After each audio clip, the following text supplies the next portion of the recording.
Hello, welcome back to Nerdventures. We're back. We actually survived the first one. I didn't die after editing that 3 hours of footage.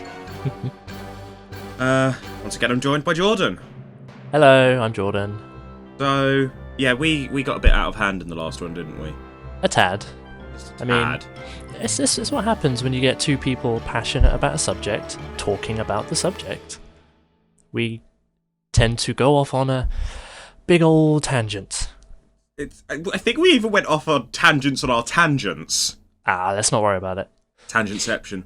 So yeah, quick little correction that I have to issue from the last one. So it appears when I was mentioning about how Dark Void was caught up in the writer's strike, apparently the writer's strike was a few years earlier and possibly did not factor into Dark Void whatsoever. It's just a shame that the game, for whatever reason, was put out half-made. Which is a shame. And before we sort of get into our new topic, I caught a bit of news recently, which has made me, one, slightly happy, but two, full of dread. Go for it. And that is rumour that Star Wars Knights of the Old Republic remaster's on the way. Oh. Potentially. Apparently, it had been worked on and then stopped, and then it got reactivated. But there's also talk of a new KOTOR as well. This is news to me. Yeah, I tell you what, let me quickly find the source so that I can post it to you. Yeah, I'll send the Forbes link, because Forbes are actually pretty decent. Okay. I believe. And perhaps this will be something we put on the description when this goes up. Yes, I will throw that in the description as well so that people can read it, but I've seen it floating around from numerous sources. They're saying that they want it's less of a remaster, more a remake, so I'm not entirely sure if they're looking to go in the Resident Evil direction, but time will tell. And we'll see what happens. So Oof. Yeah. I'm not sure how to feel about that. Yeah, no, like as we mentioned before, like I love KOTOR and I'd be very excited to see a remake as long as EA isn't involved in it at all. Oh, yeah, they still got the Star Wars license though, don't they? How long is that license in effect for? Hold on. EA Star Wars license duration. Before we go off onto our main tangent, our main topic, just a big fuck off tangent. Also, your face and that noise doesn't give me confidence. Well, good news is it's most of the way done. Oh Christ, how long? 10 years? Oh, when did it start? 2013. Ah! So we've got to wait till 2023, and then Star Wars will be free again, quote unquote. Well, let's hope that they do what they did for Jedi Fallen Order, which was basically go, we are publishing this, have fun, Respawn. Yeah, until they just start pumping out sequels for the remaining 3 years and shutter Respawn when the license expires. Well, I mean, to be fair, Fallen Order is already... The sequel's already being worked on. I reckon this is going to be Respawn's swan song. Yep. But anyway, let's get off of gaming. Our topic today, because basically, so Jordan and I are very, very passionate about a lot of things in nerd culture, quite a lot. And we were our first approach when we came to this podcast was we kind of wanted to sort of put a little bit of everything into a podcast. But as you guys probably understand from the first one, we only got into one topic really, which was just vast. So we've decided to sort of split the first few podcast episodes up into dedicated topics, and then we might do them on rotation, we might interchange, but we see how we go. So today's episode, we are talking anime. Yay! Anime, manga, and all that stuff. Moshi Moshi Jordan-san. I don't wanna. No, that's fine. I've probably offended anybody who came here, so that's a good start. Let's get rolling. So, for the uninitiated, anime is animations that come from Japan, and like you could possibly categorize it, but anime has a very particular art style. You've probably seen it. It's big eyes, massively weird time-dilated fights that say 5 minutes but really mean 30 episodes. Dragon Ball Not Z, that I'm calling anything out there. It's school, it's high school life, it's romance, it's action, it's fucking terrifying when you go into the horror section, and of course, it is prime Rule 34 farming material. Yeah, I suppose. Just top weeb culture right there. Yeah. Or rather, that's where weeb culture came from. Yes, I mean, I'm quite happy to out myself as a weeb. I'm a weeb. I'm unashamed of that fact, says he, looking at his boxed Nendroid of darkness. Oh, that's awesome. That was a gift from a very, very dear friend. So, Josh, thank you very much. You are a beautiful example of humanity. Good senpai. He is, Josh senpai. We're sort of straying in. So, yeah, we're even less prepared for this podcast than we were last time. So, we're going to try and roll with it. But, yeah, let's just see what happens. So, all right. Well, in that case, please allow me to take the reins. I immediately thought, why not going to, similar to what we did with the first podcast, and discuss where it all started for us. Ah, yes. The age-old thing. Right, I suspect your journey is slightly similar to mine. So let's jump back into... let's hop into our time machine, Jordan. Dun, dun, dun, dun, dun, dun, dun, dun, dun. That's just to make sure we don't get copyright strikes. Of course. I suspect your interest in anime subconsciously started in the 90s. Subconsciously, yes, with the typical, child thing of Pokemon and Dragon Ball Z and Yu-Gi-Oh! And those, big mainstream anime that we didn't really think they were anime. We just thought they were cartoons because we were kids. Yeah, do you know what? That's actually a really good talking point. We should actually expand on that because this was pre-internet days, wasn't it? Yeah, absolutely. So there could be people listening to this podcast who don't know of a life without internet. Oh, you poor souls. I know. So back in the 90s when Jordan and I were in short trousers, there was... So, it was cable, wasn't it? It wasn't satellite TV, it was cable, wasn't it? Yes. Yeah, so, I still remember the days when TV only had 4 channels, and then... The big hoo-ha was getting cable. That was the big one, and I believe we started out with a company called TeleWest, and it was like Cartoon Network, Nickelodeon, all that stuff kind of thing. But then, as they expanded more, we then ended up with more and more channels. But it was then that a very common thing was that because of the available frequencies with TV, channels would double up. And what I mean by that is you'd have one channel from, say, 7 a.m. until 9 p.m. and then at 9 p.m. when the watershed ended, it would switch over to a different channel. So a big one with that was Cartoon Network would switch over it to, I can't remember what, but South Park would air late in the evening on Cartoon Network. Yeah.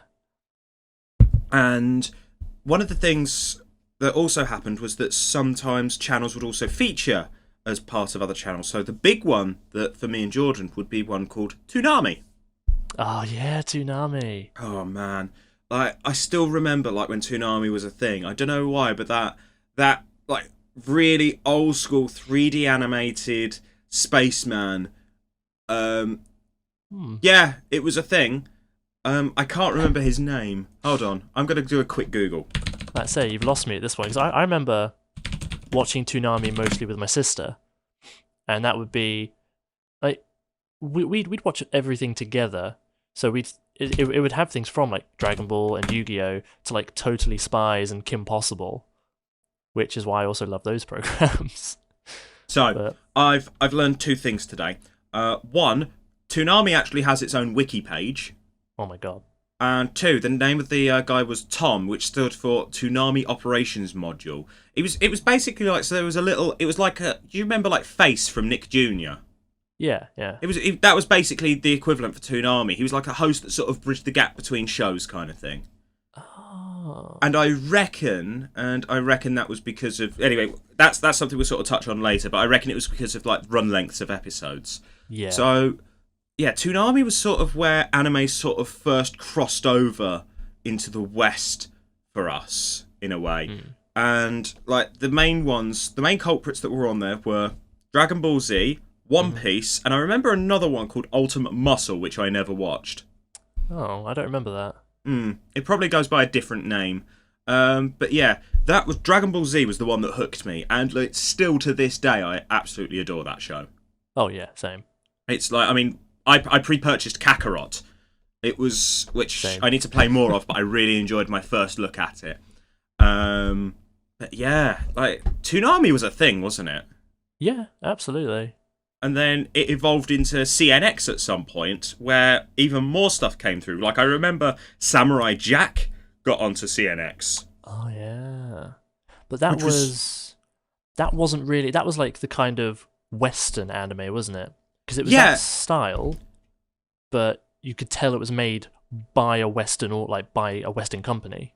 yeah. If you look at like, because we'll end up in a debate over what constitutes anime, but if you sort of look at, like, if we just sort of take anime as a particular style, which is big eyes, big, insane, life-defying stunts and fights and all of that stuff, then we'll sort of split it into two sort of sections. There's Western anime and there's Eastern anime, which for the sake of it, we'll just sort of refer to Asia and all of that kind of thing. Like Samurai Jack, I think was definitely like the precursor for Western anime because it definitely had that style to it, but it was very grounded in sort of like Western artistic styles, and the two have very, very strong differences. Like you know which one is which just by looking at it. Yeah, the biggest one, which both animators from both sides argue over, is lip syncing. Like obviously, Eastern anime is very like the mouth opens and closes. There is no definition. There's no like obvious making of like lip movements for like O, A, E, I, and U sounds. Whereas Western animators are so focused on making sure that the lips move to the words so that you can read them almost. And both sides hate the other for that, like for that kind of argument. Westerners are always like, I hate that style, it's so lazy, it's hard to replicate, all this kind of nonsense. And Eastern styles go, it's cheaper. And for us, it makes more sense because of the way our syllables and alphabet works. And so there's always that debate between which is better in that regard as well. And that's the easiest way to tell. But I suppose as well, it's also down to sort of like the intent behind each one, because particularly in Japan, anime is used primarily as a marketing tool.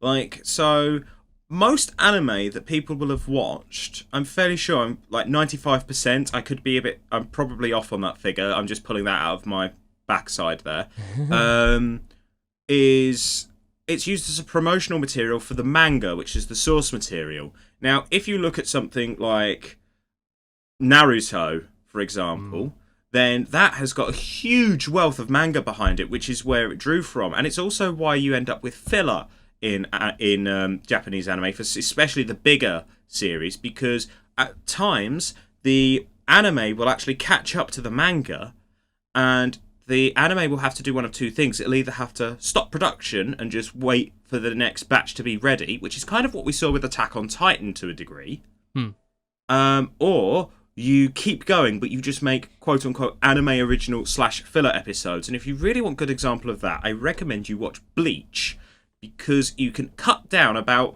150 episodes just by dodging filler. Yeah. And it's one of those things, whereas over in the West, those sort of things are made as like original things, original stories from scratch kind of thing. So it's I think part of it is down to the intent and the style of storytelling. I mean, we are starting to see some original anime coming out that are doing quite well. I think there's a couple on Netflix, actually. Yeah, I've heard of a few. Yeah. Names escape me. But yeah, names escape me as well.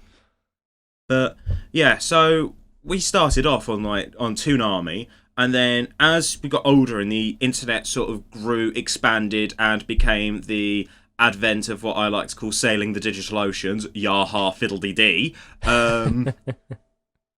suddenly getting hold of anime in the West became a lot easier, because the reason behind piracy, and this is a slight tangent here, the reason people pirate things is down to two factors. One, ease of access. Two, cost.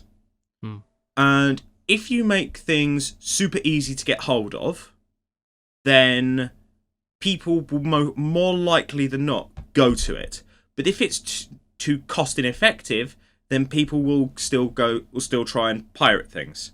Yeah. Now, for anime, because it was so difficult to get hold of over in the West, a lot of people would pirate it, and this then led to fan subbing.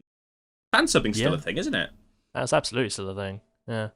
Like, I mean, like sort of going to modern day, like services like Netflix and Crunchyroll that are making these anime available to people, not just in their original Japanese form with English subtitles, but also with English dubs as well. It makes that a lot more accessible, and it makes it easier to get hold of. Like, I don't really stream anime unless it's on Crunchyroll. If it's something I can't easily get hold of, like it's not on Crunchyroll, it's not on Netflix, can't find it anywhere because it's just not over here, then yeah, I'll watch it. But then I usually counterbalance that by when I go to Comic-Con, I will spend ridiculous amounts of money on Blu-rays. Which is what sort of gives the companies more incentive to actually make more of the anime. Oh yeah, you have to support what they're doing, otherwise they can't make more. Yeah. Which is why you shouldn't pirate. Yeah. So Jordan, what was the first anime you sort of watched that wasn't on Cartoon Network or something that sort of got you into the medium? Tokyo Mew Mew. Okay. Never heard of it. Okay, tell us all about Tokyo Mew Mew, because I've never heard of it. So I remember this very well because it was the first time I watched something like this, and I was like, oh, this looks like Dragon Ball Z, and that like, what's anime? Okay, fine, cool. I watched one episode, and I was like, this is... And because it's, Tokyo Mew Mew is it's magical girl anime, super hyped, like on the transformations and the girliness of it all, the theme, the opening, the ending, the whole thing.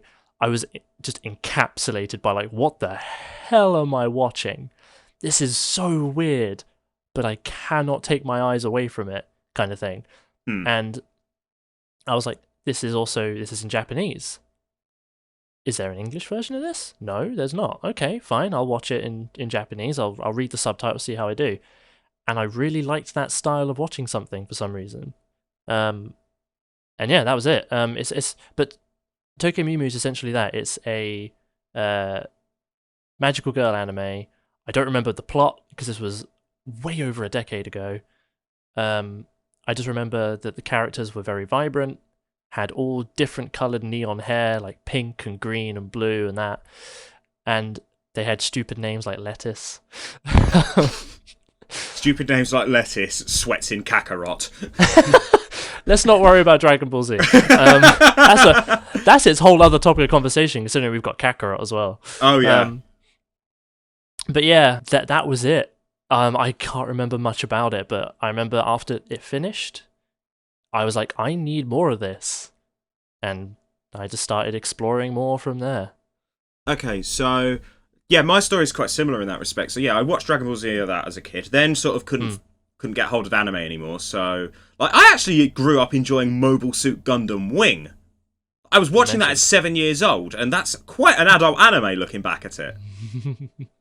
But yeah, moving forward, like, so I remember at sixth form people talking about anime, and they would like, I believe the one they would bang on about was Hetalia, and just the way they would go on about it was just like, okay, doesn't sound like something I'd be interested in, but they seem to be enjoying it, so more power to them.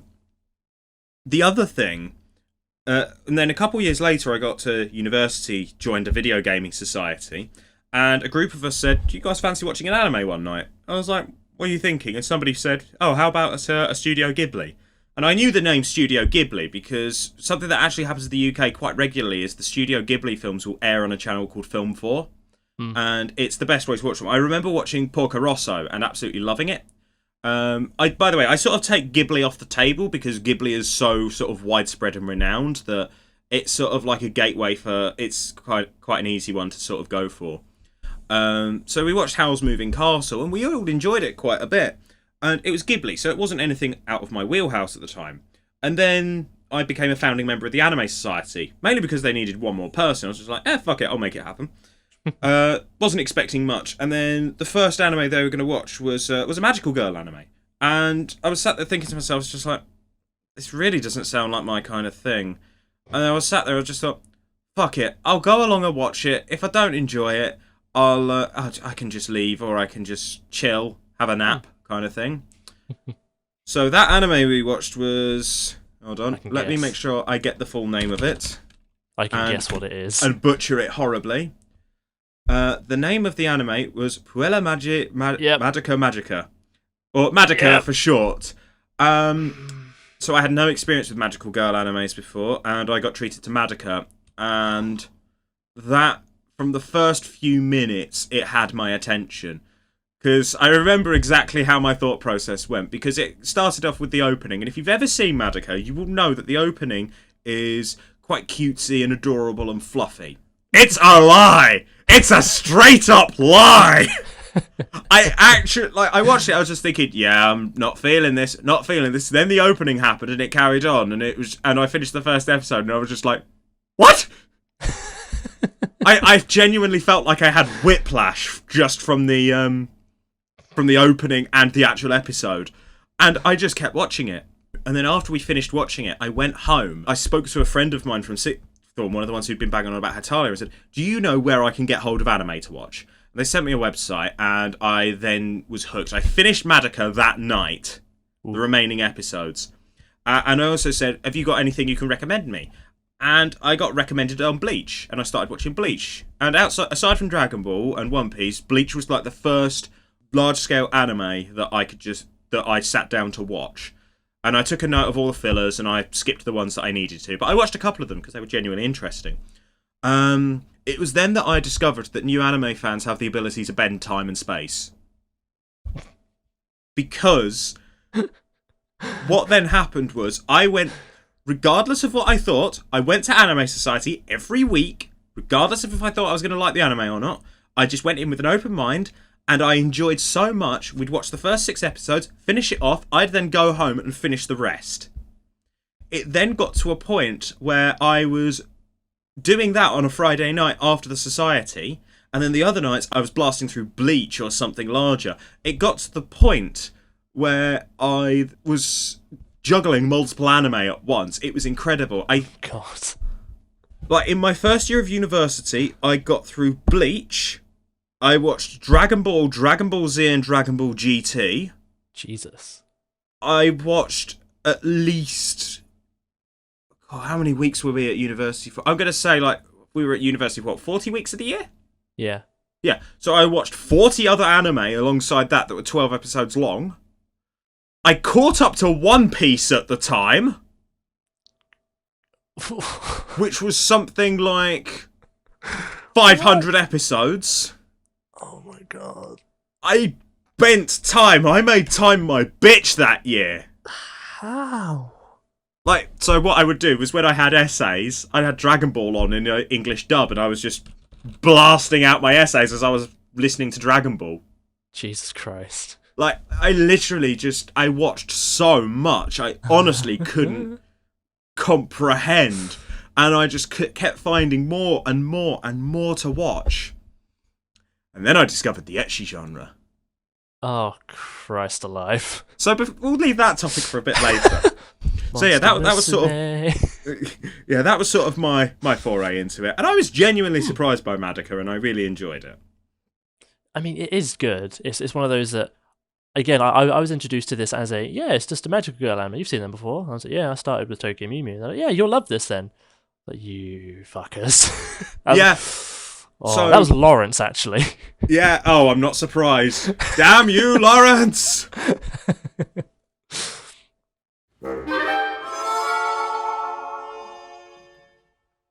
So, Madoka, if you're sort of getting new to anime, we're going to sort of reference a lot of them, and we'll sort of draw up a list of recommendations as we go.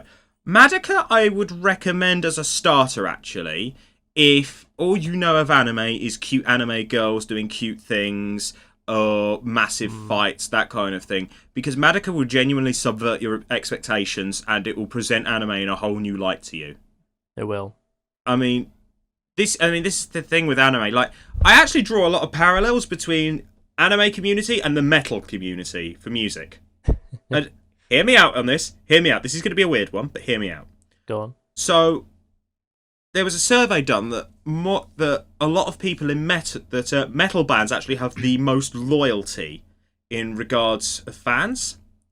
And whereas like in the pop genre you have people who just chase new things all the time, and just people fall in and out of fashion like nobody's business, with metal, like, you get new fans to metal, they meet other fans of metal, and they're just like, yeah, that's a good band, I really like them, you should check out this band, and they'll reference like an older, like one of the classic bands like Slayer or Metallica, that kind of thing, and people start building up their own library of metal while listening to the classics and that kind of thing. Anime's very much the same.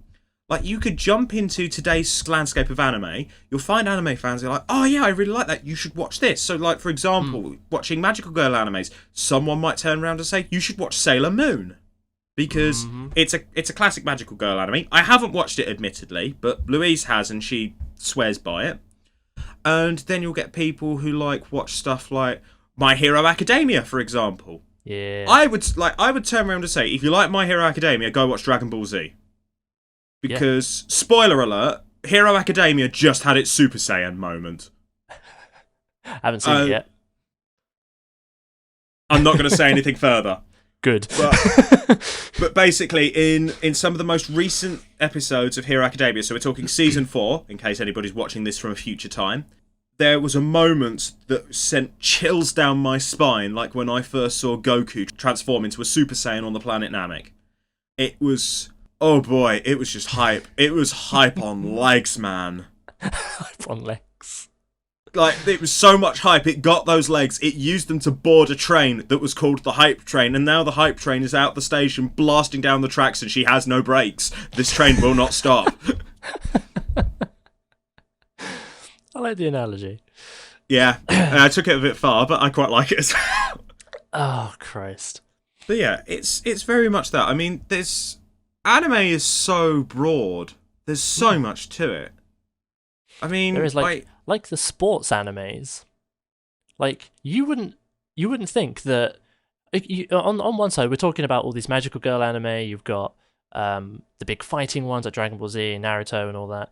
But then on the other side, you've got just slice of life stuff, comedies, and sport animes. As in, you've got some. It's normally the same kind of formula of some kid doesn't know where to go for his club activity. Someone tells him to go to this sports club, like football or hockey or volleyball or something. He turns out he's an ace at it, and they have this big, epic 12-episode, 24-episode anime of them, this entire team coming together and winning some big cup or something. And that's generally how it goes, but those in themselves are actually really good. For they can subvert your expectations of, oh crap, they lost that whole 24-episode build-up and they didn't win. But then they figured something else out, or the other team is like, they're not happy with it or something. I don't know. I also forgot my point.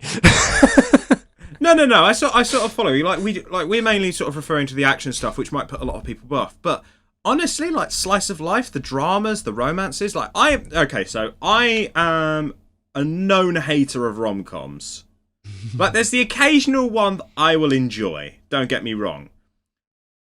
But anime romances? I don't know what it is about them, but there's like a level of purity to them in some respect. It sort of gives you that feeling of like when you were a child, sort of trying to work out like your feelings like with your first crush, or like with the person you're with now. And it kind of just gives you that the warm fuzzies.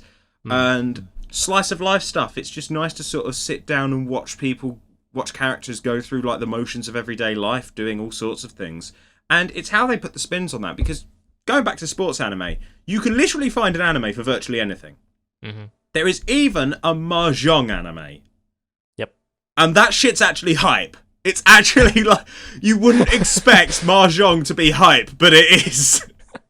It's actually ridiculous how hype it is.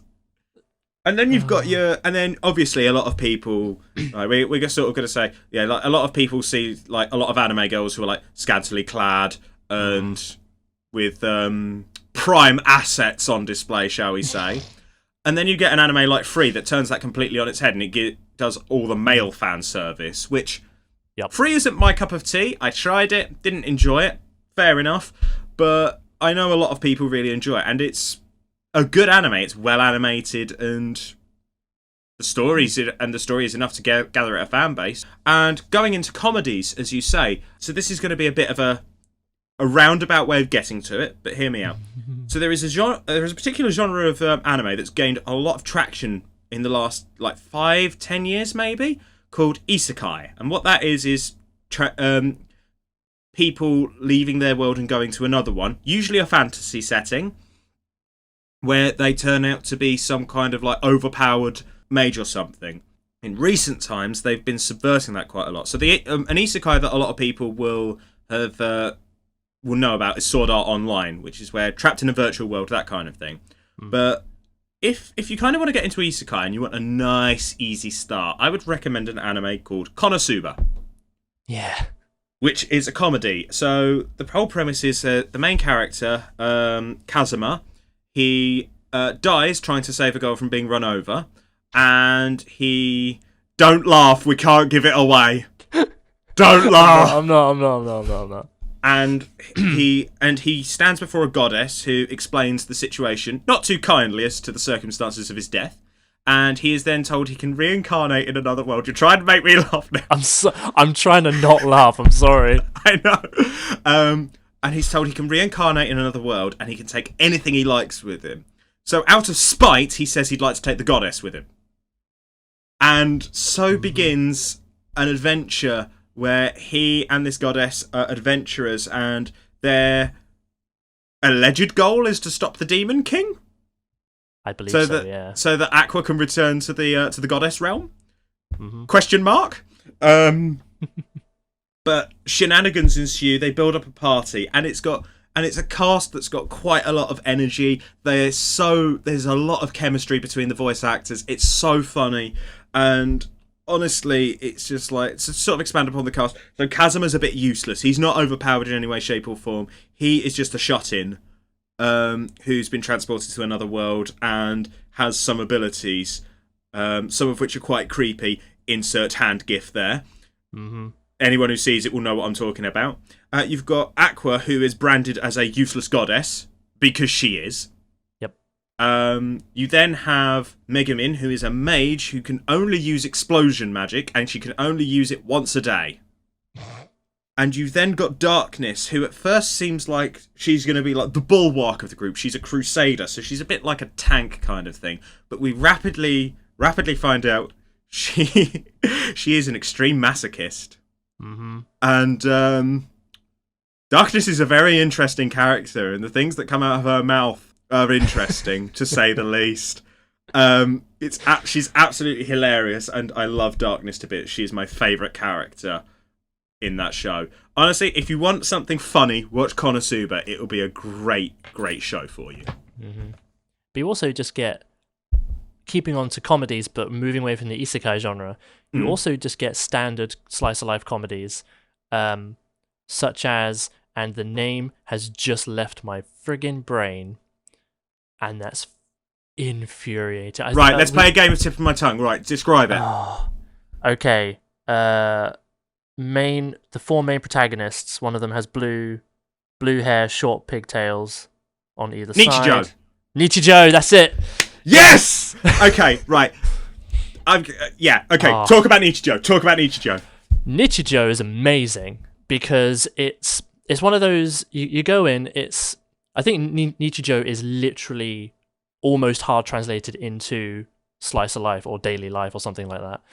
And you go in thinking it's just going to be, cutesy little setting of a bunch of girls going through their high school days.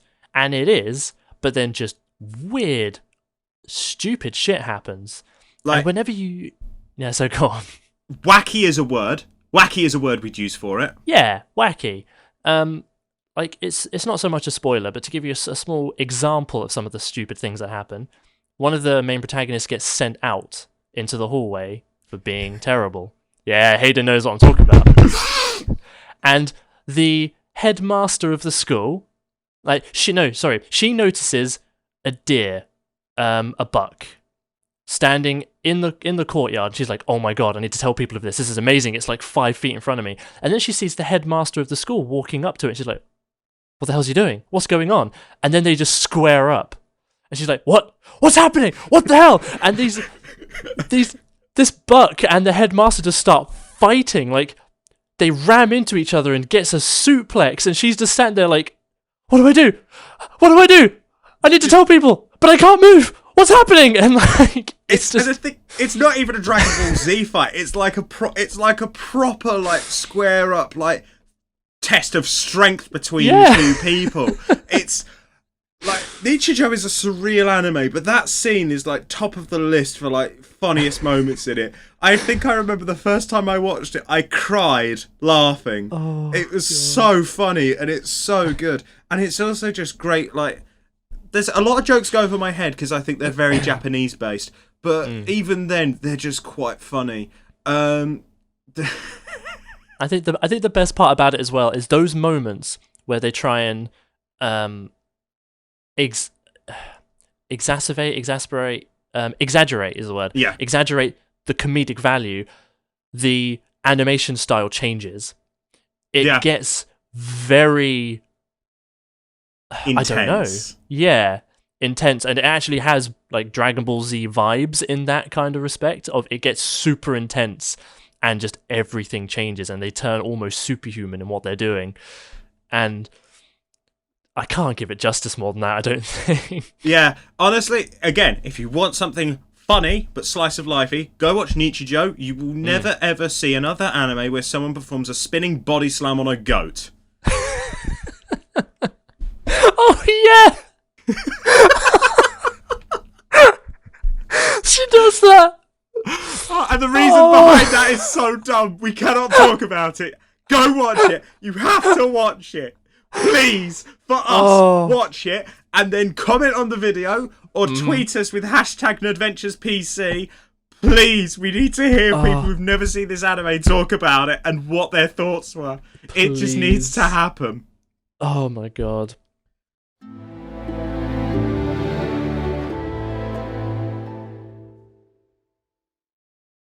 Okay, so I think in terms of where we've started and the topics, I think that's a good place to stop.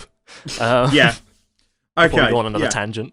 Yeah, because there's a lot of So yeah, we've sort of covered like where our starting point is. So let's get into the meat and potatoes of what we ourselves enjoy. So because our tastes run quite similar, but we branch off in very different directions, Jordan. So why don't you take point on this?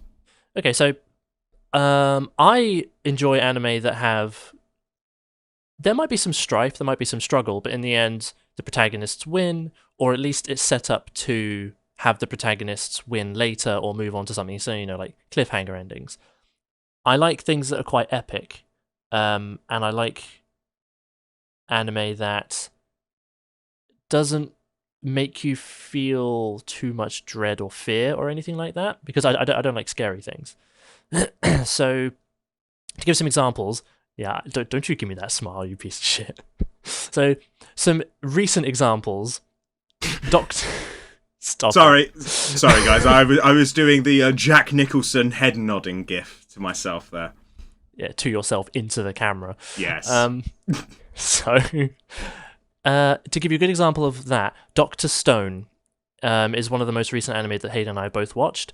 It's one of my favorites of this past year because you get a good build-up, but it's also very scientific, which is my whole jam. And you get a slow burn of, here comes the strife, here comes the enemy, what are we going to do to prepare? And then you get to that point where they are ready to go. Cliffhanger, season 2. And I'm like, God damn it! But I love that kind of stuff. As well as Shield Hero. It's a fantastic example of one of my favorites. Again, it's another isekai. Someone goes to an alternate world, turns out he's a hero, but not in the way you think. And I'm not going to spoil it because people need to watch it. Yeah, but Shield Hero. Yeah, Rising. Just to sort of expand on Rising of the Shield Hero before I let you go back to it, it definitely takes like the general isekai trope and it completely rips the rug out from under you. It's oh god, like the fit, like honestly, with what happens in the first couple of episodes, actually made me feel sick in my stomach. and it gives you one of the most hateable characters in recent memory behind Kyubey and Matoko. We'll come to that guy in a bit. But the whole struggle, like, you just... Yeah, you feel you feel for the protagonist. You understand his line of thinking and why he does things. And honestly, it's one of the best anime I've seen recently. And it got greenlit season 2 and 3 simultaneously, which to my knowledge has never happened before in anime. It's phenomenal. It's one of the best I've ever seen. And that's saying something, because I've seen a lot. Yeah. But yes, just stuff like that. As well as... Hayden's mentioned it, My Hero Academia, again for that kind of start as nothing, build up hype, and you see people go through their entire lives trying to, get to where they're going. And Shokugeki no Soma, otherwise known as Food Wars. God, that is an anime that you do not expect things to turn out the way it does. Because you just expect it to be a cooking anime. Yes, those exist. And... Cooking animes are ridiculously good though, because like I've watched Food Wars several times. The dish in the first episode, in the very first episode that he serves in the diner, I still want to try it. I still want to try making it.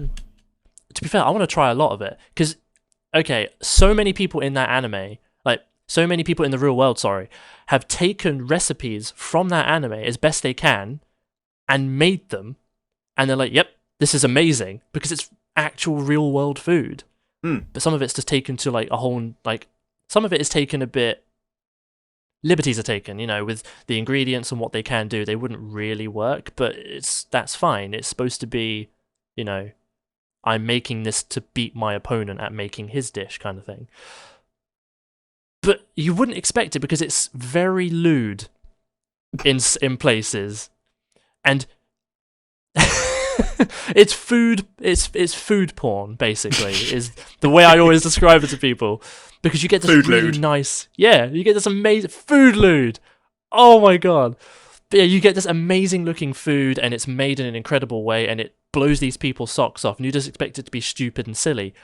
But then this incredible story arc comes out of nowhere, and this really, like, immense antagonist comes out, and the group of heroes have to go out and actually win by cooking, and it's just great. There are 4 seasons, and I recommend everyone goes and watches it. I still need to watch season 4. You do. Trust me, it's real good. I just need the time. Well, I've got a week off coming up next month, so I'll start watching it in my time off. You've got your time. But yeah, those kind of anime are what I'm into, as well as the kind of nice slice of life slow stuff. I like the kind of ecchi comedies as well because they're just silly. Like Monster Musume is one of my favorite ones. Monster Musume. Like never before in my life have I had such a confused boner, and yet it felt so right. I mean, yeah. Okay, right, real talk. Right, so yeah. Right, let me dive in on Monster Musume a little bit. Monster Musume is about a world where monster people are real, and there's what's known as an interspecies exchange bill, where humans and monster people live, sort of like have board together. So like a monster girl will come over and live with a human, sort of learn about life in the human part of the world and that kind of thing. You start off with the main character, who his name has been mentioned, but he's most commonly referred to as Darling-kun. And he starts off with Lamia, or a snake girl called Mia. And it's no secret that she likes him. Mm-hmm. I mean, if you can't see that she likes him, are you blind? Or just 100% asexual, at least. Yeah, or that. Or autistic far beyond my capabilities. Disclaimer, Hayden is autistic. Yeah, disclaimer, I am autistic. I can make that joke. Don't at me. And it's very, very lewd. Like in the first episode, and this is also why you should buy Blu-rays of anime, because they're uncensored. Like, I don't Snitties. think an episode of Monster Musume goes by where there is not some boobage shown. Mm-hmm. And it's just some of the scenarios they end up in. I think in the first episode, like, Darlington wakes up sort of bit with Mia wrapped around him, and she's a bit sleepy, but because she's got the body of a snake, she's lazing because she's warm. And it's then that Darlington accidentally discovers a sensitive spot of hers, and, well, go watch the episode, and you'll understand my earlier comment. Yeah. Also snitties. But yeah. Titties. So yeah, but it's not just snake girl. It's not just snake girls. You've got harpies who are very questionable age-wise, which is actually something I want to discuss in a bit. That's fair. There's centaurs, there's slimes, there's mermaids, and there's spider girls. Because Arachne. Yep, Rachnera. Now here's the question, Jordan. Mm-hmm. Which of those 6? Mia. You're in the Mia camp. Didn't take any time. Mia, definitely. No. Weirdly, I like Rachnera. Oh, really? Yes, her character just is hysterical. I love her character. That's the main reason. That's the main reason. That's I like it, is it? That's it. Yeah. Her character, nothing else. Her personality. Yeah. I'm in it for her vivid and visual personality. Mm-hmm. Mm-hmm. Watch the show, you'll understand. So yeah.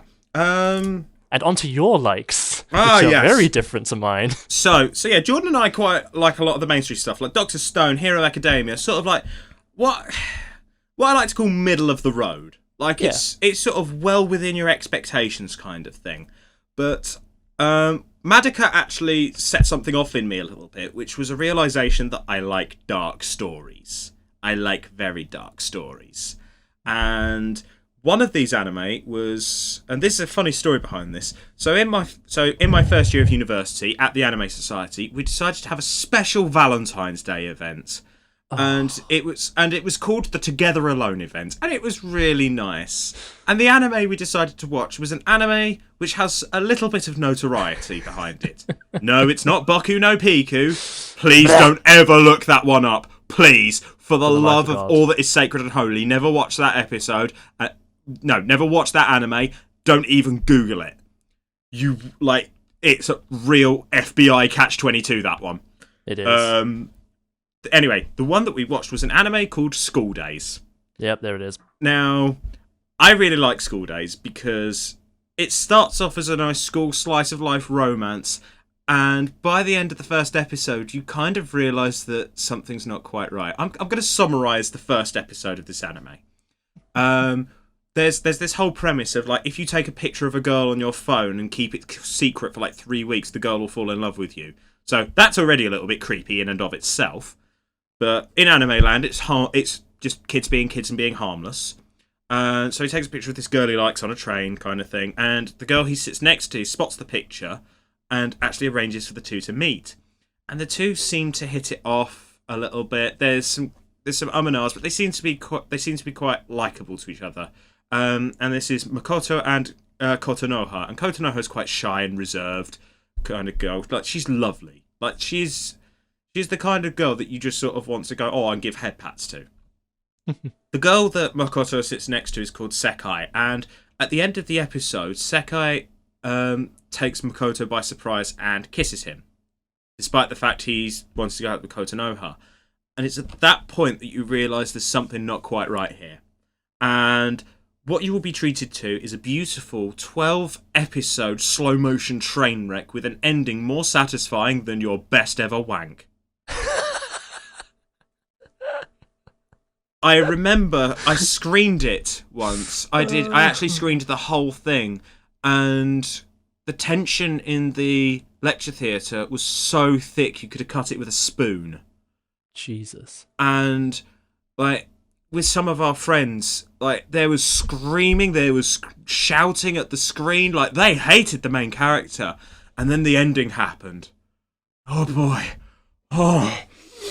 My trembling body. It was the anger that was released. Like, there was so much hatred in that room, and it suddenly all got released in that last episode. And then it came back when all the other realizations kicked in. And I rendered two people catatonic. It was great. Like, so Jordan, you'll know these. So so Karan didn't speak for the rest of that night. That was one of our friends. And it took me about 20 minutes before I could get Reardon to say a word to me. Reardon just refused to speak to me for like 20 minutes afterwards. Reardon is one of my best friends, by the way. And like, we talk about everything. I got him to watch this with us, and he was so angry with me. It was fantastic. Like, like the hatred in that room for that character just sustained me for weeks. It was beautiful. God damn. See, I didn't go to the society for that screening. I can't remember what it was, but I actually had something to do and I couldn't make it.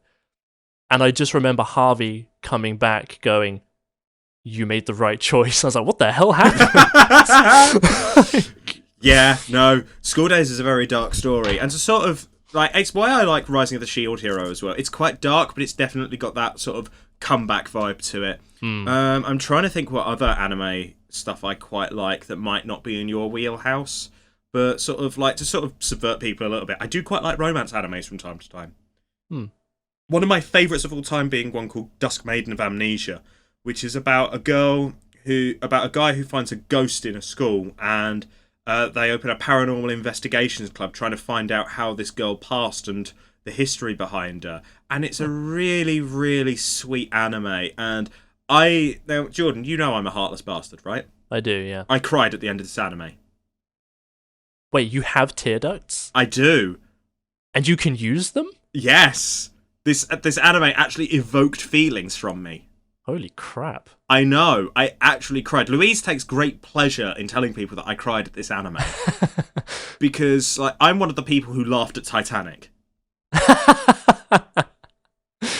Oh my god. I mean, to be fair, when that dude hits his head on the giant propeller, that is really funny. Oh, mate. Yeah. Like, Titanic is a fantastic comedy. At me. But yeah. It's one of those. There's another one called, which is basically a retelling of Snow White in a way. That was it's quite slow, but it's quite a nice popcorn anime to watch. I'm now trying to think of some of the stuff that people are going to look at me and go, "What the actual fuck, Hayden?" But yeah, as we sort of mentioned earlier, I quite like the ecchi genre. Mainly because it makes me laugh a lot of the time. It is really funny. And weirdly, I find some of the best written characters in ecchis. Annoyingly, some of the best written characters are in ecchis. Yeah. For example, I think my current personal favourite anime, High School DxD. Yeah, that is definitely one of your... Like, High School DxD is... it's about devils and their society, and it also stretches into angels, fallen angels, and all that kind of stuff. And it's basically a harem anime. But... So what happens is it hooks you in the first few episodes, and it does in the first season. Like, I'd say half to 60% of the anime is world building, and then it has its first decent arc in the last few episodes. Stick with it through that first season, because then it just gets better and it expands the world, and it's also ridiculously heartfelt. Like, I'm actually going to go out on a spoiler here. In the first episode, the main character is killed by a fallen angel who pretends to sort of like him and go on a date with him. And this actually has repercussions to the character because he doesn't want to open up to women in fear of being hurt again. And this actually causes him to have problems with Rias, who is the leader of the group he is with. And she has feelings for him, but because of his inability to reciprocate, it hurts her quite badly. And partway through, I think season 4, a bunch of the other girls get together and they actually talk through the issues with him. And it's so refreshing to see, a male character dealing with trauma like that on an emotional level. And sure, it feels a little bit brushed aside a bit, but it's just sort of, when you go through it and they sort of work it with him, it's so well done and it's so heartfelt. And and you wouldn't expect it from an anime that just shoves boobs in your face at nearly every opportunity. And butts. And butts, yes, definitely butts. Bless Akeno, the best girl. At me. Don't at me. No, fucking at me. Akeno is best girl. Change my mind. Okay, fair. You saying that, actually, there's something I've realized in recent years.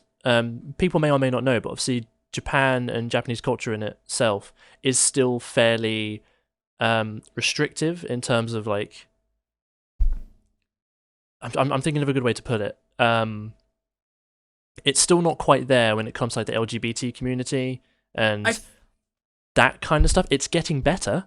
Yeah, and that's something I wanted to mention. You said it's quite heartfelt and quite warm in that moment in DxD. Yuri on Ice is an anime that I've not seen it myself, but I've seen enough, and Harvey has told me enough that it's like an anime starting about this kid who wants to be an ice skater, and he sees this this person.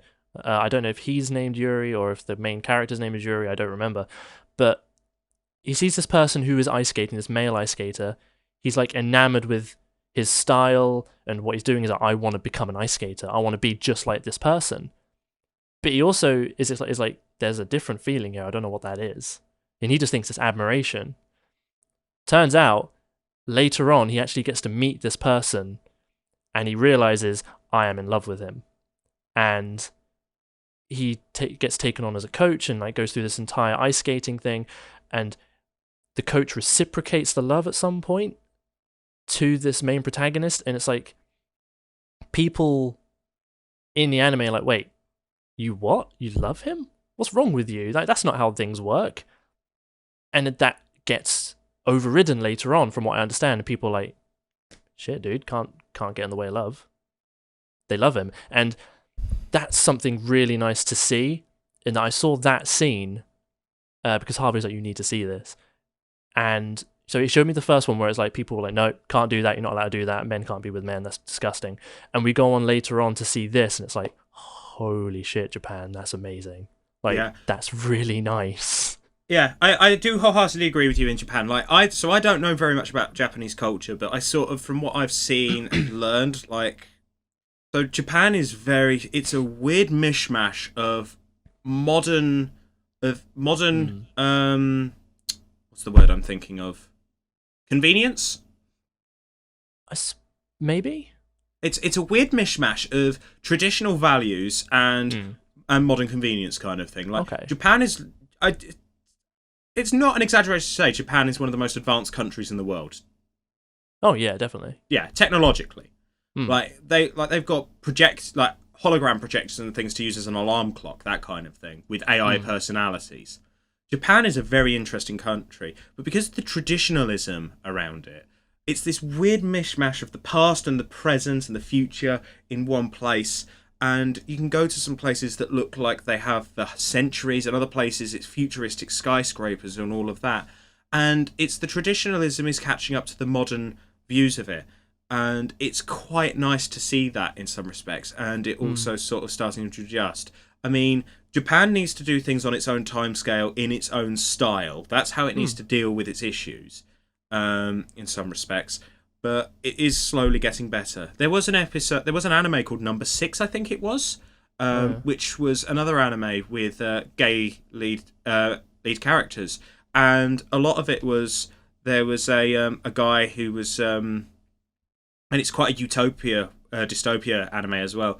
And there's a girl who's after the main character, and she just doesn't understand why he wants to be with a guy in it. And when you have the episodes where it's just the two guys, there's also this really lovely episode where they find an abandoned baby kind of thing, and you get this nice real family feel to it. It feels quite nice. I need to watch Number 6 again because I haven't seen it in so long, but it definitely needs watching. Just real quick, that is not to say that, like, we're from England. That's not to say England doesn't have problems. Oh, it bloody does. Oh yeah, we are not a paradise of accepted values. No. Britain is a shithole of issues at the moment. Please help us. Save us. Send help. I wouldn't mind moving to Scotland. Scotland's got their shit together. I actually said I would absolutely take Scotland. Like, I love Scotland. Scotland's great. Scotland or Ireland? To be fair, I've got family in both places. My name was O'Neill. Like, that is Irish as hell, dude. Like, indeed. I'll go. That sounds good to me. Fuck the British.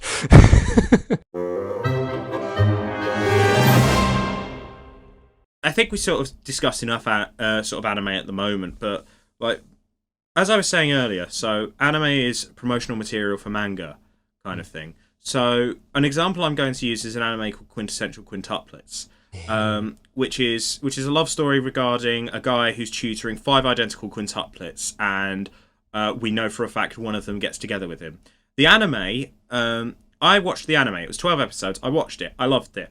I had no idea if there was going to be a second season, which is quite common with anime because they'll drop a 12-episode season and then they'll never touch it again, and you have to buy the manga to find out what happens.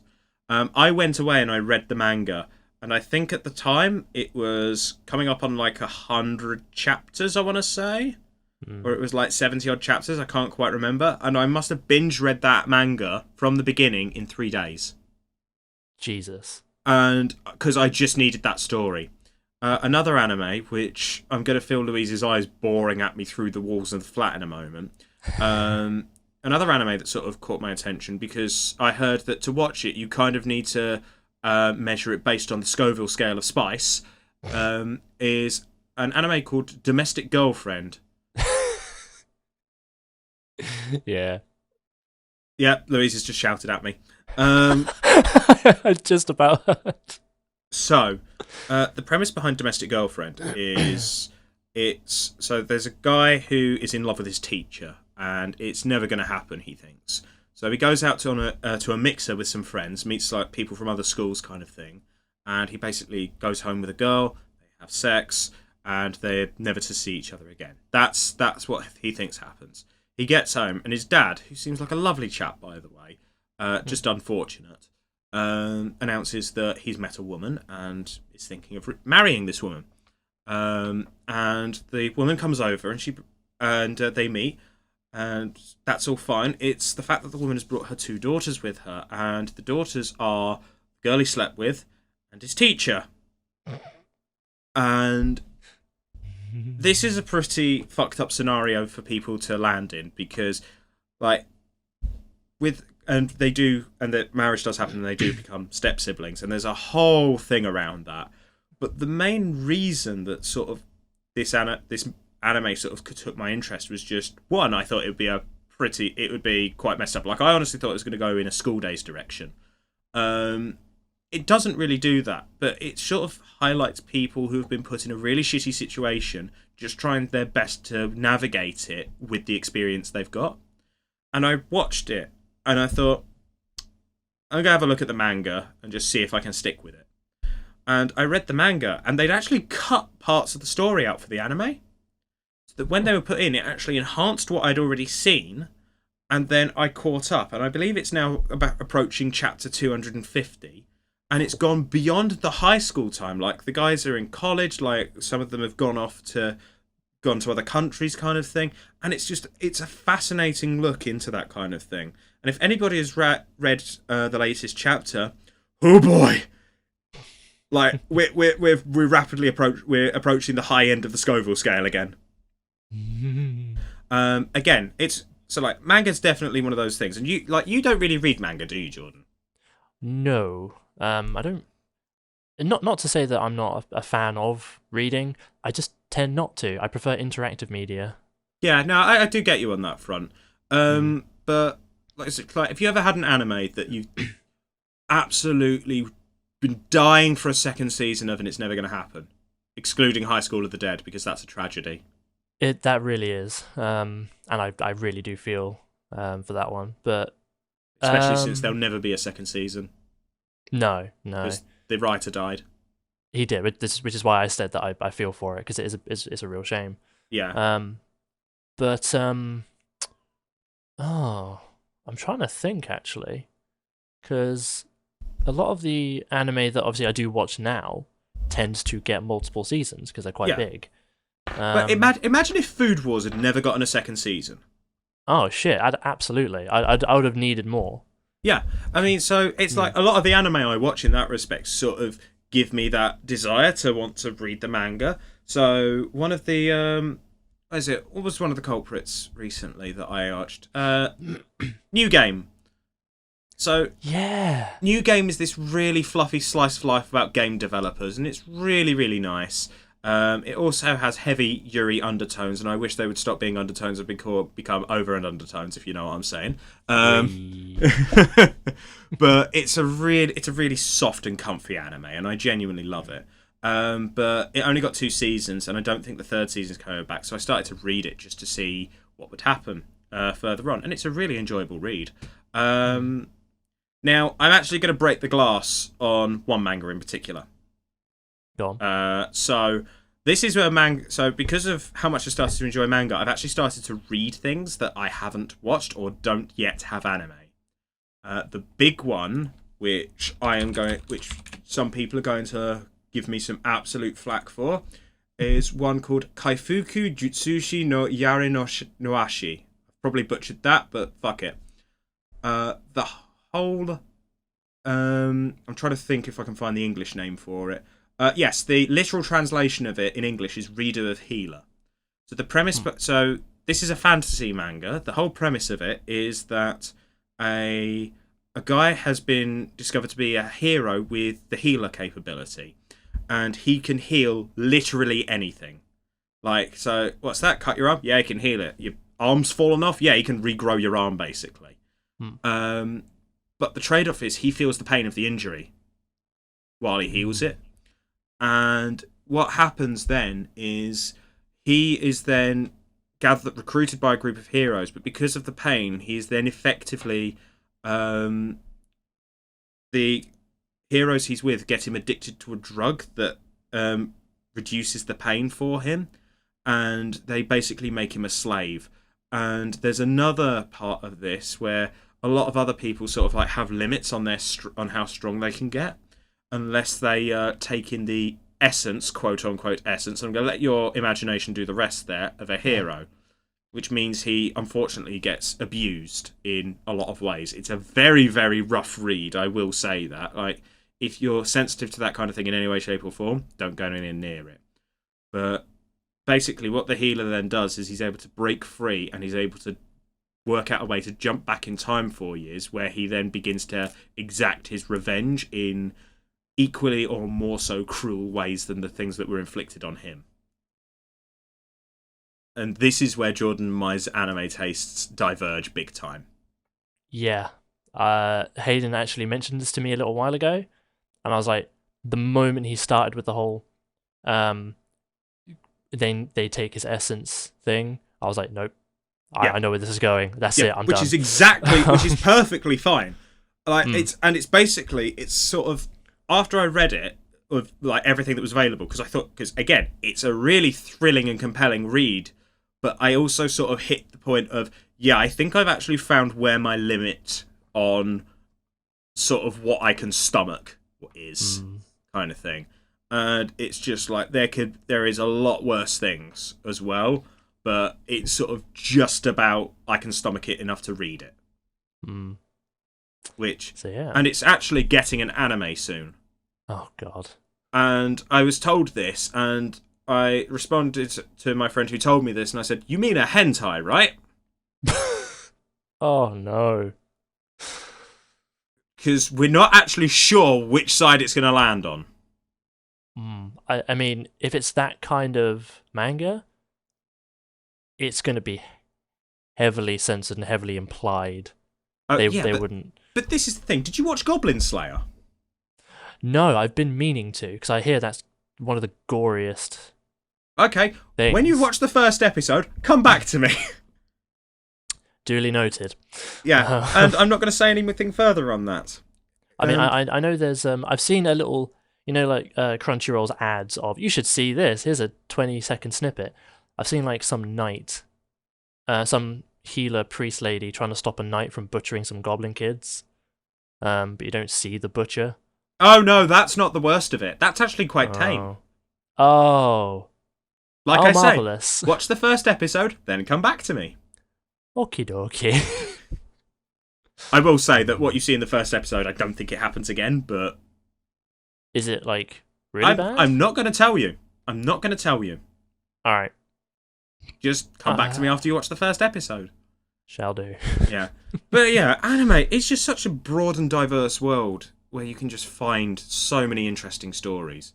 And sort of going back to the whole LGBT thing, like, I've definitely seen a sort of spike in Yuri or lesbian content coming up, like just like fluffy love stories mainly, or stuff that's focused around the relationships kind of thing. And it's quite nice to see that that's sort of expanding a bit, coming out of Japan, or just in general. Yeah, I mean that could be taken the other way though. Not to play devil's advocate, that could just be taken as girls have those relationships anyway. That's not out of the ordinary kind of thing. Yeah, and they just play on that some more with the kind of, oh yeah, no, they're totally in a relationship. Yeah. Yeah, I mean, there's been some that I've read like that, and some that I've seen like that, but it's quite nice that it's sort of starting to get a bit more easy to handle. Yeah. And sort of more acceptable. And hopefully that will pave the way for, again, more interesting stories. Because it's like, I see visual novels that have sort of taken that influence and expanded in that respect. Okay. But that's a conversation for another podcast. Yes. Visual novels is a whole other ball game. That is a good smack bang in the middle of episode 1 and now. Yeah. Okay. Right. So what? Okay. So sort of just to sort of start rounding this off. What is your all-time favorite anime?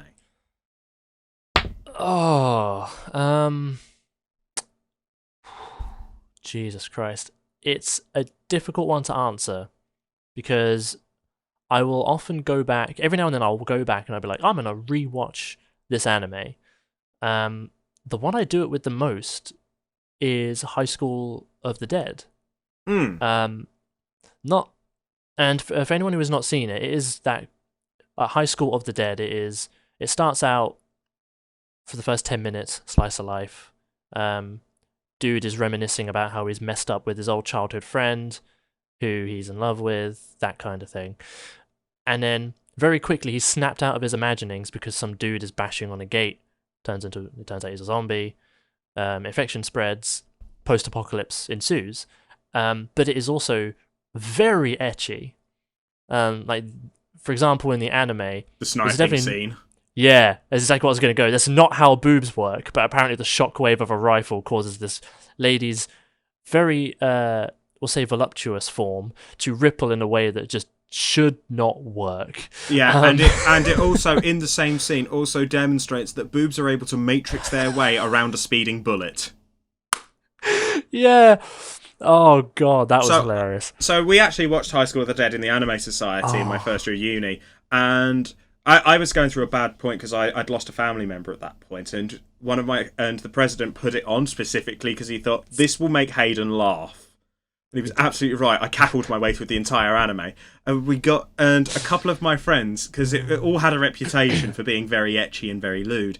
We had two people off to one side of the lecture theatre. One had a piece of paper. They both had a piece of paper and a pencil, and they had tally marks by episode. One of them was counting boob jiggles, the other was counting panty flashes. Yep. We got to episode 6, which Jordan knows what episode that is. Uh-huh. And you could just hear scratching of pencils constantly for that entire episode. It was absolutely unreal. But yeah, I just laughed so hard all the way through the anime. It's fantastic. And it's one of mine and Louise's favourite animes as well. The OVA is just fucking hysterical as well. It is. See, and that's the thing. It's not even for the whole ecchi part. I looked at it the first time and I was like, that's ridiculous. It's really funny. And now I ignore it because I'm watching it for the story. Yeah. And genuinely, I'm not watching it for the plot. I'm watching it for the plot. Yeah. You know? Yeah. No, High School DxD is the same. Like, High School DxD is a bait and switch. Like, it's like, right, come have a look at this plot we have here. And here's the plot, go! And it literally just broadsides you with just a fantastic story and lovable characters. It's great. And Sayako is best girl from High School of the Dead. Don't at me, because you know I'm right. Jordan. We can have different tastes. I mean... Yeah, you're quite right. We can have different tastes. I mean, you're clearly wrong, but we can have different tastes. See, I'm glad you made the joke, because I was gonna. Oh, dear, oh, dear. Christ. But yeah, I've got to say High School of the Dead. I really do. Yeah. I'm trying to think of what my favorite anime of all time is, and it's actually a really tough choice. Like, I think I've effectively got like a top 5 that sort of doesn't really move. Like, it's the Dragon Ball series for obvious reasons. Oh yeah, Because it's super fun, it's great, and it's weirdly inspiring and has inspired me most of my life. Dusk Maiden, because it's adorable, I love it, and it evokes feelings in my cold, dead heart. High School DxD, again, funny, etchy as fuck, but funny. Shield Hero. of course. I kind of want to say Sword Art. Sword Art's good. Yeah, I mean, the most recent episodes of Sword Art have been absolutely fantastic as well. Oh, The Alicization. Alicization War for Underworld. Yeah, those episodes are Yeah. absolutely fantastic. They are. Really... You know what, fuck it, Sword Art can have the slot. See, Sword Art is one of those weird ones for me. It goes up and down. Like, original SAO was great. It was brilliant. Sword Art 2, like Season 2, kind of dipped for me, I found. See, I'm sort of in the same boat, but my sort of like dips and troughs are a lot more frequent than yours. So like the first half of season 1 is amazing. The second half of season 1, it's a bit Slow. bit meh. Like it doesn't have the excitement of it for me. Yeah. Because like he can log out and shit. Season 2, the Gun Gale arc was good. The second bit afterwards just felt like filler. Oh yeah, shit. I actually forgot that Sword Art Online, season 1 was split into 2 parts, wasn't it? Because you then had Alfhelm Online. Yeah. Okay, so no, yeah, I'm on the same boat. Yeah.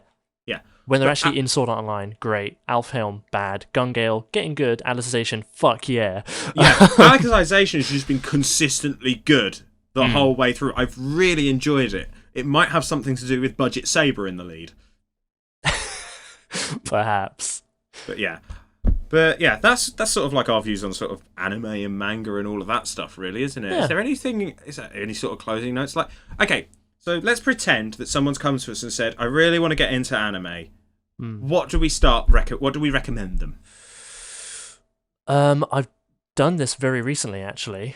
I'm just trying to remember what I recommended to them because they knew nothing of anime. I didn't want to get them started with something too long or like subversive, like Madoka or like Rising of the Shield Hero. I wanted to bring him in slowly. I think I actually recommended My Hero Academia because as a starting point, it's still like typical Shonen Jump kind of style anime. It has its ups and downs. It's got its good protagonists that have to go through their struggles, strong antagonists who really make you feel, oh crap, they got a fight to win, as well as cliffhangers that make you want to see more. I think it's a good starting point for anyone, personally. Okay, so sort of my recommendations would be, I agree with you on Hero Academia. I'd absolutely recommend that. I'd drop Konosuba in there. Yep. Nichijou, definitely. Nichijou as well. Sword Art I would drop in as well to a degree. Ponyo. Oh, Ponyo. I forgot about Ponyo is one I'd drop in just because it's so colourful and beautiful. Psycho Pass I think would be good. Yeah. Oh, Mob Psycho 100. I've actually finally started watching the season 1 again. Good. As in for the first time. Good. So it's amazing. Yeah, my thoughts on that will come back another day. Oh crap, what was this other one? Fuck, it was there. It was right there, and it's a really good recommendation as well. If you do say so yourself. No, just because it's objectively a good anime. Oh, fair. Well, let's play another game of tip of your tongue. Try and describe it. I can't describe it either. It was just Damn it, there and Hayden. it's gone.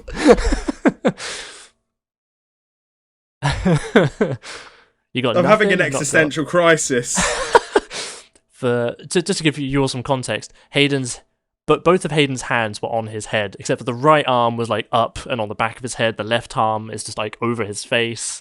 He's got no idea what's going on. Christ alive. It will come back to me someday. And if it does pop back into my head, I will no doubt recommend it. Yeah, you can always pop it on the video at the end. Yeah, I can always chuck it in, like just excitedly chanting.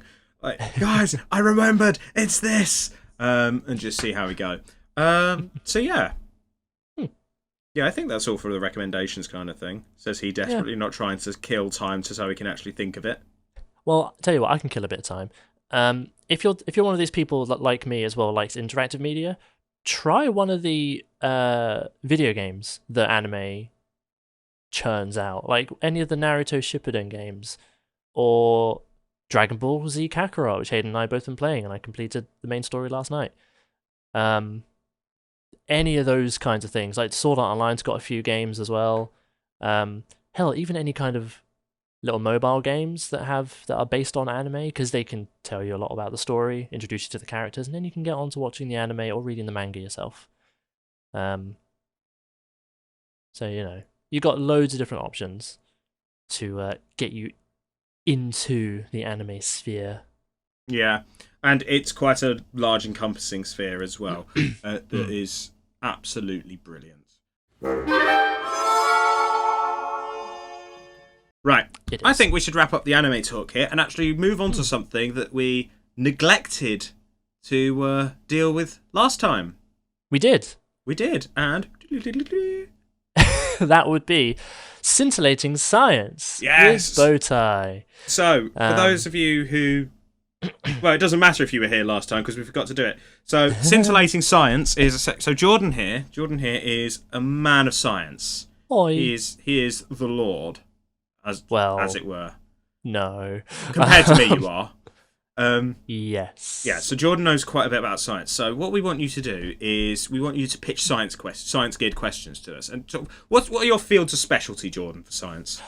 Mostly it's biology. I studied biosciences during my time at university, and I studied biology in A-level. Just kind of staying relevant and trying to keep up on advancements. I read papers when I get the chance, but they're so in-depth and technical and don't get much anymore, so I just have to kind of skim them. But mostly it's in terms of the human body, cellular science, virology, and pathology in general. For those of you not inundated, that would be the study of disease and cures for diseases and the immune system. Anything to do with the human body, though, is my bread and butter. I love it to bits.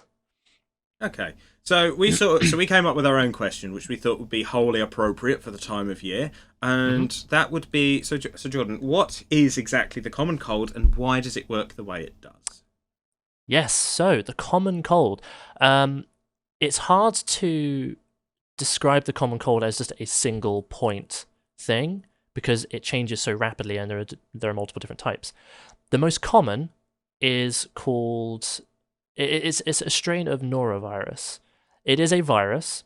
For those of you who are unaware, viruses are microscopic. We don't really call them organisms because they don't live on their own, but they're essentially capsules of protein that contain RNA, which is ribonucleic acid, which is a form. It's like a form of genetic material that this virus then uses to insert into your cells. That RNA, once it's inserted into the cell, that virus is inert. It will just kind of float around, or after it's detached from your cells, that RNA will make its way into the nucleus of your cell if it can get there undamaged, because it could hit all of the organelles within your own cells. Once it reaches the nucleus, which it can pass through the nuclear pores because it's small enough, it essentially finds a section of your DNA within that cell that it can latch onto after our own cells recognize that it's RNA. It recognizes it, it transposes it into DNA, and then attaches it to us. And when it does, it's got markers on the end. It's basically a start marker, like a small... it's called a codon. 3 little nucleotides, which is getting so technical. 3 little nucleotides being the base forms of life: adenine, cytosine, guanine, and thymine. 3 nucleotides that go start here. That DNA will unwind because it's in a double helix. It will unwind, and that strand will start at the start codon, and these little things called ribosomes will attach on and make its way along that strand. When it does, it attaches proteins in their base forms, amino acids, and it will attach them to that in a long string, and once it gets to the end, the stop codon, the ribosome detaches that amino acid. That amino acid is taken out of your cell, and remember, this is what the virus has put in you. So this is a viral protein. It then goes out of the nucleus and into, depending on the complexity, it might there and then be changed into something different, but it normally goes out of the nucleus and into something called the endoplasmic reticulum, which is full of other little ribosomes, and it makes its way through this ER, changing its form and its shape. Depending on the amino acids on there, they will change form and make a new protein shape. They will then leave and enter the smooth endoplasmic reticulum, where it is formed again into other shapes based on what configuration it has.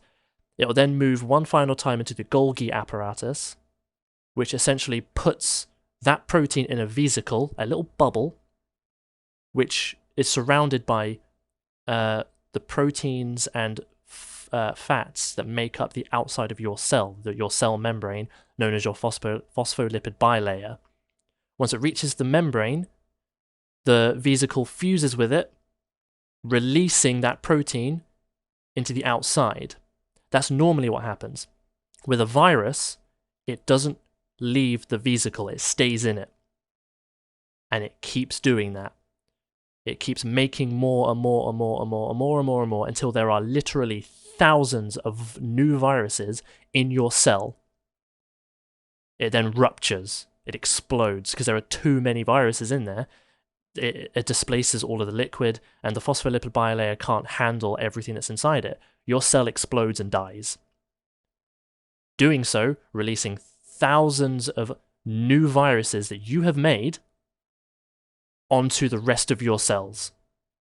And it does that exact same process again and again and again. And that is why you get things like sore throats and part of you hurts, is because your cells are dying, they're dead, and that's affecting your nerves. And so that's why it's red raw, because they're being stripped away by creating new viruses. And this is essentially what a good virus does, is it doesn't kill you, it just makes enough to infect you, make you bad, and then allow those viruses to be passed on to other people. In terms of the cold and flu virus, it enters your lungs and your throat and does what I've just explained in those cells. They can then survive in little droplets of water. That's called droplet infection. You cough them out, they're in the air, people breathe them in, and within a day, they're infected. They have the exact same thing you did. The thing that keeps the cold and flu virus going, however, is that when they're in your cells and they're being made, so many are being made in such a rapid time that they mutate. And they mutate very, very quickly, because that's something that people don't really understand about your DNA, is that it is constantly changing. That process I described of unwinding your DNA to make a protein, that's happening in you basically all the time to make new cells. And when it does that, sometimes it goes wrong or things change. Nucleotides will be swapped around, or proteins will go in the wrong place, and that will change how that cell is forever if it duplicates. That happens with viruses constantly. And that's how we can keep being infected by them over and over and over and over again, is because they are changing all the time. Little bits on the outside of them, little protein markers called antigens. That's what we recognize, our immune system recognizes to go, we've seen this before. This was bad. This isn't part of us. Kill it. Those with antigens. Yeah. Kill it with fire and antibodies and B cells. Eat them quickly. Those antigens change through those mutations, which is why we can get infected with them later on down the line. And that is essentially what the cold and flu virus is. It's essentially just a little tiny microscopic speck, goes into your cells, makes more of itself, fucks off to someone else, you fight it off, and whilst it's making more of itself, because it's destroying so many of your cells, it gives you those symptoms. headaches because it's destroying your outer brain cells and the sac between them. So it causes your brain to swell or the sac to shrink. It gives you a runny nose because it's destroying all of the cells in your nose and it's allowing the lymph fluid to come out. As well as that, lymph is full of antibodies, so it rushes to your blood vessels to try and fight the infection. Your sore your throat's being destroyed. A cough, your mucus production is hyped up because again it's your lymph fluid moving in to bring antibodies and B cells to fight the infection, like white blood cells. And once it's all gone, that goes back down to normal. Your body chills out, you're not infected anymore, back to normal, which is essentially what happened to me on the last podcast. When you were coughing everything. I was coughing everywhere, and I apologise for that. So yeah, in a very roundabout and disjointed way, that's the common cold, and that's what it does. See, that's actually fascinating. I had no idea that sort of like it did that much on it was that sort of in depth on a scale. Oh yeah, that's fascinating and terrifying all in one. It's brilliant because you've got so many viruses that do so many things. Like that's the common cold. That's what most viruses do. But then you've got something like the human immunodeficiency virus, or HIV, which, as we all know, it's one of the hardest to treat. However, it is now not curable for those who have it in its advanced stage, but it's preventable. We've got antivirals that we can now give in the early stages of infection that prevent secondary stage infection and prevents the autoimmunodeficiency syndrome, or AIDS, that comes later on. So we're moving on. But that's something that HIV does, which is fascinating, in that it doesn't attack your normal cells. It attacks your immune cells. Something called T cells. They're your secondary line of defense and attack. Yeah. You've got... I'm trying to remember exactly which ones it is now. I think it's your T signal cells. I might be getting that slightly mixed up. But essentially, you've got a form of T cell that produces a chemical which tells your cells to lyse. And by lies, I mean kill themselves. It literally tells them to self-destruct in order to prevent the virus from doing more damage. HIV attacks those T cells. By doing so, it tells other T cells to make them lyse, but it does it too late. They've already produced more HIV viruses that attack you. As well as that, their antigens change so frequently. Like, it's one of the highest mutations they have. That's the biggest problem, is why we can't nail it down and why we can't fight it off. Not to mention that when these ones escape your cells, they take your phospholipid bilayer with them. So your cells have a much harder time recognizing them as pathogens. Yeah, because it's like, oh yeah, that's me. Is it? Is that me? And that's why they do so much damage. Yeah. They destroy your immune system, and they do it very efficiently. Okay. Yeah. Viruses are bloody terrifying. Some of them. And here endeth today's lesson with Bowtie. Right, so yeah. So what are we going to talk about next time, Jordan? That's a stonking bloody question, Hayden. Because this is going to go out sometime in February, which gives me not very long to edit it.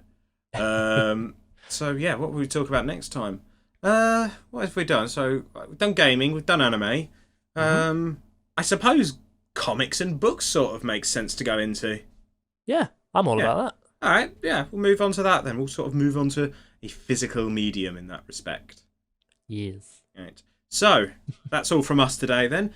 Hope you've all enjoyed the podcast. If you really did enjoy it, then consider tweeting us with hashtag NerdventuresPC. Let us know what you think. And also you can drop into my Discord, which has a channel dedicated to the podcast in it.